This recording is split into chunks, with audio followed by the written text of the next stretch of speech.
జీవితంలో ఫెయిల్యూర్ అనేది చాలా మందికి భయంకరంగా అనిపించే పదం. కానీ నిజం ఏంటంటే ఫెయిల్యూర్ మన జీవితంలో ఒక భాగం మాత్రమే. ఎవరి జీవితంలోనైనా ఒకసారి అయినా ఓటమి రాకుండా ఉండదు. చదువులో ఫెయిల్ కావచ్చు, ఉద్యోగంలో అవకాశం పోవచ్చు, బిజినెస్లో నష్టం రావచ్చు, లేదా మనం నమ్మిన వాళ్లే మనల్ని వదిలేయవచ్చు. ఆ సమయంలో మనకు ప్రపంచమే ఆగిపోయినట్టుగా అనిపిస్తుంది. ఇంక నా లైఫ్ అయిపోయిందా అనే ప్రశ్న మన మనసులో తిరుగుతూనే ఉంటుంది. కానీ అదే ఫెయిల్యూర్ తర్వాత మనం ఏం చేస్తున్నామోనే మన నిజమైన కథను నిర్ణయిస్తుంది. ఫెయిల్యూర్ వచ్చినప్పుడు ముందు మనం చేసేది ఒక్కటే, మనసు పూర్తిగా కూలిపోవడం.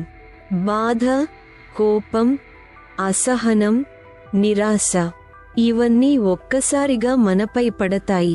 ఈ ఫీలింగ్స్ రావడం తప్పు కాదు. మనం మనుషులం కాబట్టి బాధపడటం సహజం.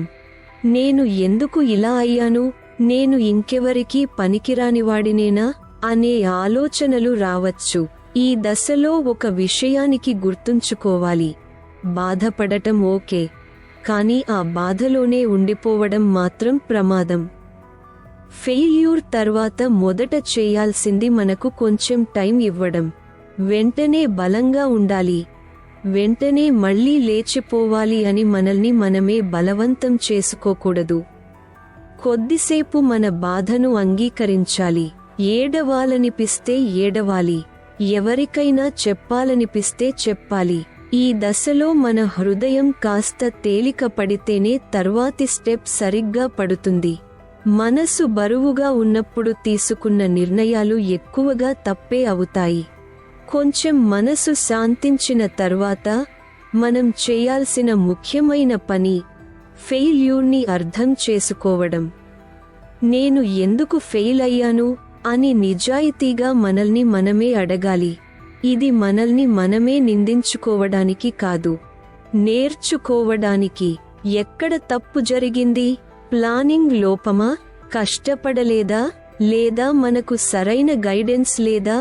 ఈ ప్రశ్నలకు నిజమైన సమాధానాలు దొరికితే అదే మనకు లెసన్ అవుతుంది. ఫెయిల్యూర్ ఒక టీచర్ లాంటిది. మనం వినాలనుకుంటే చాలా నేర్పిస్తుంది. చాలా మంది ఫెయిల్యూర్ వచ్చిన తర్వాత చేసే పెద్ద తప్పు ఏంటంటే తమను తాము ఇతరులతో పోల్చుకోవడం. వాళ్ళు చూడు ఎంత ముందుకెళ్లారు, నేను మాత్రం ఇక్కడే ఉన్నాను అని అనుకుంటాం. ఈ పోలిక మనల్ని ఇంకా లోతుగా కుంగదీస్తుంది. ప్రతి మనిషి జర్నీ వేరు, ప్రతి ఒక్కరి టైం లైన్ వేరు. ఎవరికో 20 ఏళ్లకే సక్సెస్ వస్తుంది, ఇంకొకరికి 40 తర్వాత వస్తుంది. మన కథను మనమే రాస్తాం, పక్కవాళ్ల కథతో కాదు. ఫెయిల్యూర్ తర్వాత మనం తప్పక చేయాల్సింది మనపై మనకే నమ్మకం ఉంచుకోవడం. ఫెయిల్ అయ్యాం అంటే మనం పనికిరాని వాళ్ళం అనేది కాదు. ఒకసారి ఓడిపోయాం అంతే. మన విలువ ఒక ఫలితంతో నిర్ణయించబడదు. నువ్వు ఇప్పటికీ అదే వ్యక్తివి, కలలు ఉన్నవాడు, కష్టపడగలిగినవాడు. ఈ మాటలు మనకు మనమే చెప్పుకోవాలి. మొదట నమ్మకం రాకపోవచ్చు, కానీ రోజూ మనసులో అదే మాట రిపీట్ చేస్తే కాస్త కాస్తగా మన బలం తిరిగి వస్తుంది. ఇంకో ముఖ్యమైన విషయానికి, ఫెయిల్యూర్ తర్వాత చిన్న చిన్న స్టెప్స్ తీసుకోవడం. పెద్ద పెద్ద లక్ష్యాలు పెట్టుకుని ఇవాళే నా లైఫ్ మార్చేస్తా అనుకోవడం అవసరం లేదు. అలా అనుకుంటే మళ్లీ ఒత్తిడి పెరుగుతుంది. బదులుగా చిన్న లక్ష్యాలు పెట్టుకోవాలి. ఇవాళ 1 గంట చదవాలి, లేదా ఒక కొత్త స్కిల్ నేర్చుకోవాలి, లేదా ఒక అప్లికేషన్ పంపాలి. ఈ చిన్న స్టెప్స్ కలిసే ఒక రోజు పెద్ద మార్పు అవుతాయి. చిన్న విజయం వచ్చినప్పుడే మనకు మళ్లీ మోటివేషన్ వస్తుంది. ఫెయిల్యూర్ తర్వాత మన చుట్టూ ఉన్న వాళ్ల పాత్ర కూడా చాలా ముఖ్యం. ఎప్పుడూ మనల్ని నెగటివ్గా మాట్లాడే వాళ్ల దగ్గర కాస్త దూరంగా ఉండడం మంచిది. నువ్వు చేయలేవు, నీ వల్ల కాదు అని చెప్పేవాళ్లు మన జీవితంలో ఎప్పుడూ ఉంటారు. వాళ్ళ మాటలు మన మనసులో కూర్చోకుండా చూసుకోవాలి. బదులుగా మనల్ని అర్థం చేసుకుని ప్రోత్సహించే వాళ్లతో ఎక్కువ టైం గడపాలి. ఒక్క మంచి మాట కూడా ఆ సమయంలో చాలా పెద్ద శక్తిలా పనిచేస్తుంది. ఫెయిల్యూర్ తర్వాత మనం నేర్చుకోవాల్సిన ఇంకో ముఖ్యమైన విషయానికి ఓర్పు. సక్సెస్ ఒక్కరోజులో రాదు. మనం ఈ రోజు చేసిన కష్టం రేపు కనిపించకపోవచ్చు, కానీ అది వృధా కాదు.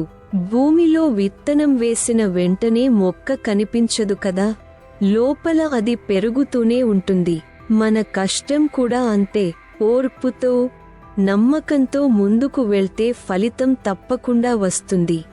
చాలాసార్లు ఫెయిల్యూర్ మన దారిని మార్చడానికి వస్తుంది. మనం అనుకున్న దారి మనకు సరిపోకపోవచ్చు. అప్పుడు జీవితం మనల్ని ఇంకో దారికి మళ్లిస్తుంది. ఆ సమయంలో ఇది నా లైఫ్ని నాశనం చేసింది అని కాకుండా, ఇది నన్ను ఇంకో దారికి తీసుకెళ్తుందేమో అని ఆలోచించాలి. చాలా మంది విజయవంతమైన వాళ్ళ జీవితాలు చూస్తే వాళ్ళు మొదట ఫెయిల్ అయిన రంగంలో కాదు, తర్వాత మార్చుకున్న దారిలోనే సక్సెస్ అయ్యారు. ఫెయిల్యూర్ తర్వాత మనం మన ఆరోగ్యం మీద కూడా శ్రద్ధ పెట్టాలి. మనసు బాగోలేనప్పుడు శరీరం కూడా అలసిపోతుంది. సరైన నిద్ర, కొంచెం నడక, తేలికపాటి వ్యాయామం ఇవన్నీ మన మూడ్ని మార్చడంలో చాలా సహాయపడతాయి. శరీరం బాగుంటే మనసు కూడా కాస్త బలంగా ఉంటుంది.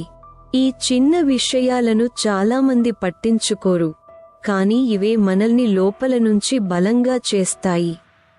ఇంకో విషయానికి, ఫెయిల్యూర్ తర్వాత మనం మన లక్ష్యాన్ని మళ్లీ గుర్తు చేసుకోవాలి. మనం మొదట ఎందుకు ఈ ప్రయాణం మొదలుపెట్టామో గుర్తు చేసుకోవాలి. డబ్బు కోసం మాత్రమే కాదు, పేరు కోసం మాత్రమే కాదు, మన లోపల ఉన్న ఏదో ఒక కోరిక కోసం మనం మొదలుపెట్టాం. ఆ కోరికని మళ్లీ గుర్తు చేసుకుంటే మనకు కొత్త ఎనర్జీ వస్తుంది. ఆ కల మనల్ని మళ్లీ లేపుతుంది. చివరిగా ఒక ముఖ్యమైన మాట, ఫెయిల్యూర్ అనేది ఫుల్ స్టాప్ కాదు, అది ఒక కామా మాత్రమే. కథ అక్కడితో ఆగిపోదు, ఇంకా ముందుకు సాగుతుంది. ఈ రోజు నువ్వు పడిపోయి ఉండవచ్చు, కానీ లేచే అవకాశం ఇంకా ఉంది. నువ్వు ప్రయత్నం మానిన రోజే నిజమైన ఫెయిల్యూర్. ప్రయత్నం చేస్తూనే ఉంటే నువ్వు ఓడిపోలేదు, నువ్వు నేర్చుకుంటున్నావు. అందుకే ఫెయిల్యూర్ వచ్చినప్పుడు ఒకటి గుర్తుంచుకో, ఇది నీ అంతం కాదు, ఇది నీ కొత్త ప్రారంభం కావచ్చు. ఈ రోజు కష్టం, రేపు కూడా కష్టం అనిపించవచ్చు, కానీ ఒక రోజు వెనక్కి తిరిగి చూసుకుంటే ఇదే ఫెయిల్యూర్ నీ జీవితాన్ని మార్చిన మలుపుగా అనిపిస్తుంది. నమ్మకం ఉంచు, ఓర్పుగా ఉండు, చిన్న అడుగులు వేయి, నీ రోజు తప్పకుండా వస్తుంది. మీకు ఈ వీడియో నచ్చినట్లయితే లైక్ చేయడం, షేర్ చేయడం, ఈ ఛానల్కు సబ్స్క్రైబ్ చేయడం మర్చిపోవద్దు. అలాగే మీ విలువైన అభిప్రాయాలను కామెంట్ రూపంలో తెలియచేయండి.